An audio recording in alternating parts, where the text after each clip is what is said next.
Do you have a fear of snakes, or perhaps other animals? Do you think that you could get over this fear by observing other people that had snake phobias? This is exactly the experiment that was conducted years ago to help the psychologist Albert Bandura understand the importance of behavioral models. The psychologist Albert Bandura discovered the importance of behavioral models when he was working with patients with snake phobias. He found that the patient's observation of former patients handling snakes was an effective therapy. The patients in treatment abstracted the information that others who were like them handled snakes with no ill effects. These patients considered that information in reflecting on their own behavior.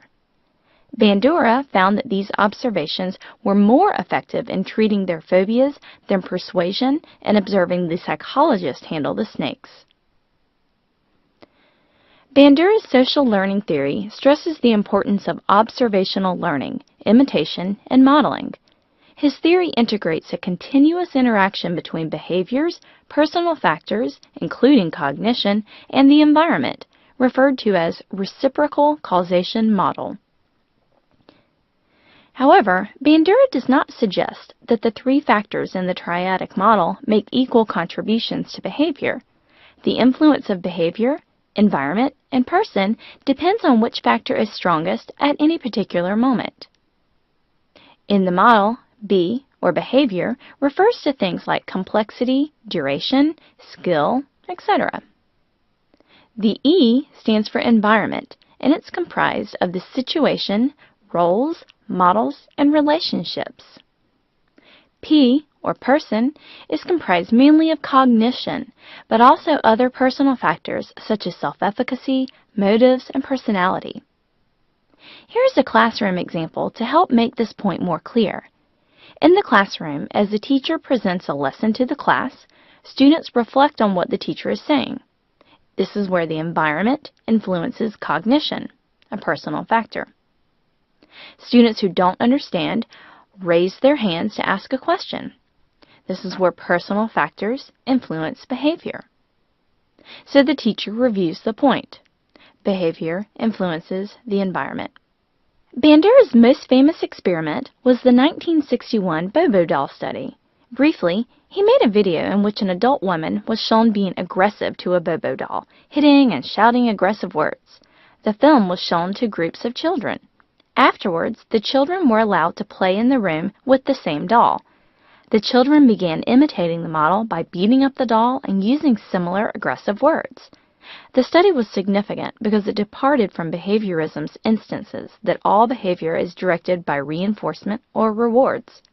The children received no encouragement or incentives to beat up the doll. They were simply imitating the behavior they had observed. Through the Bobo doll experiment and others, Bandura grounded his understanding of a model's primary function, which is to transmit information to the observer. This function occurs in any of three ways. The first is modeled behaviors serve as cues to initiate similar behaviors in others. They also serve to strengthen or weaken the learner's existing restraints against the performance of a modeled behavior. And third, they're used to demonstrate new patterns of behavior. An example of behavior serving as a social prompt is the hostess at an elaborate dinner party. A guest unfamiliar with the array of silverware observes the hostess to select the correct utensil appropriate for each course. Another example for strengthening or weakening behavior is when an observer's restraints against imitating a behavior are strengthened when the model is punished. For example, if a classmate violates a school rule and is punished, this will make the observer think twice before attempting to break the rule. In contrast, observers' restraints are weakened in one of two ways. One is lack of punishment for reprehensible behaviors. The other is the modeling of defensible violence, which adds legitimacy to the use of violence as a solution to a problem. Unfortunately, we see violence daily on TV and media, which may lead to weaken the observer's behavioral restraints toward violent behavior. The third influence of modeling is to demonstrate new patterns of behavior. Models are particularly important in the socialization of both children and adults. language, social values, and family customs, as well as educational, social, and political practices are modeled in countless situations. Examples for children of symbolic models that portray both socially appropriate behaviors and sensitivity to others are Sesame Street and Mr. Rogers' Neighborhood. Although Bandura believed that learning is not facilitated by reinforcement, behaviors enacted by others often do either reinforce or punish. These outcomes of the modeled behavior are referred to as vicarious because they arouse emotional reactions in the observer. For example, a teacher acknowledges a child who shares her crayons with others at a table, and a child who observed the situation experiences positive feelings. The two components of vicarious reinforcement are the behavior of a model produces reinforcement for a particular behavior, and second, positive emotional reactions are aroused in the observer. Television commercials rely on this type of situation. For example, a well-known actress eats a particular low-calorie food and demonstrates her weight loss. Or a handsome actor dressed in a tuxedo demonstrates the features of a luxury car and then joins others expensively dressed entering a large house for a party. In these situations, the vicarious reinforcement for a particular group of viewers is the positive feelings associated with being slim or acquiring social status. Similarly, players at slot machines, for example, see and hear the other players winning. The loud noises and flashing lights announce the winner to others. Also, advertisements of contests often include pictures of previous winners. These pictures may elicit positive emotional reactions in readers. Like vicarious reinforcement, punishment administered to a model tends to convey three primary effects. First, the outcome conveys information about behaviors that are likely to be punished and are therefore inappropriate. Second, a restraining influence on imitative aggressive action is also likely to occur. Third, because the behavior was unsuccessful, the model's status is likely to be devalued. The absence of punishment conveys several things as well. Specifically, it conveys a message of implicit acceptance of the behavior. An example is a classroom in which the teacher is careless about monitoring exams and cheating occurs. If the cheating goes unpunished, others are more inclined to cheat on the next test.